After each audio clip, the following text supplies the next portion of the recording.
With smartphones everywhere, in every pocket, is it possible to escape selfies? Everybody gets roped in, it turns out.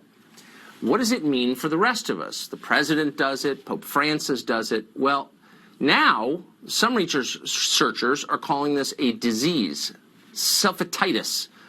A few people report being helplessly addicted to taking photos of themselves, so they snap hundreds of selfies every single day and are simply unable to stop. Is there more disgusting illnesses in the world? Probably not. Nell Daly is a psychotherapist, and she joins us tonight. Nell, I mean, I think it degrades science a little bit to call this an illness when it's really just self-involvement of a kind that we're familiar with, but it's reached a greater magnitude. You know, I know that that's the gut reaction, and I can see why you would say that, but I think that there's a big difference between thinking that someone is narcissistic and they post selfies all the time because they're suffering from some element of narcissism and actual addiction.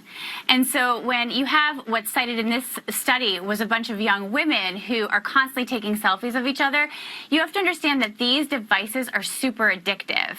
And I don't necessarily think, and it hasn't been proven, that it comes from a place of necessarily from a narcissistic place. Really? So Yeah.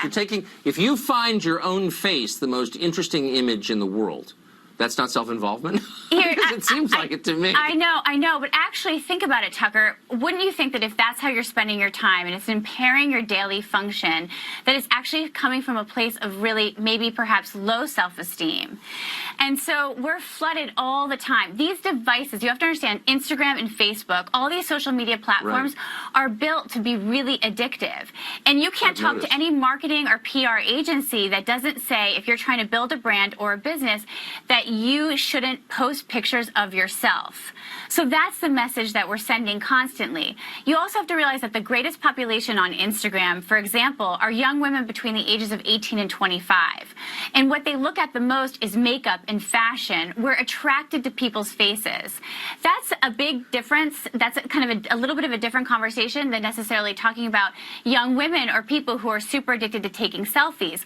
Unfortunately, selfies make money. If you look at Instagram at all, you'll see that there's tons of people making a lot of money by posting videos of themselves, for example, putting on makeup or doing, you know, different kinds of exercises and showing people how to do that. Can I ask you a quick question? Yeah. So the feminist line on this, which is dumb and wrong as usual, but dumber and wronger in this than in most, says men are the cause of women's low self-esteem, young women especially.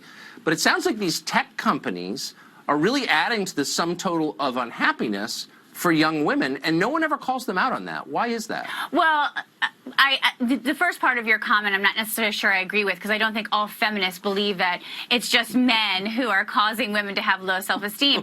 The ones who come on TV say that. Okay, well, I'm a feminist and I don't say that. But here's the thing. It's really important to recognize that these devices, and I agree with you that Facebook and Instagram need to have sort of a bigger ethical responsibility to create platforms that don't necessarily push people always having to post their face on the platforms and be super addictive. I agree.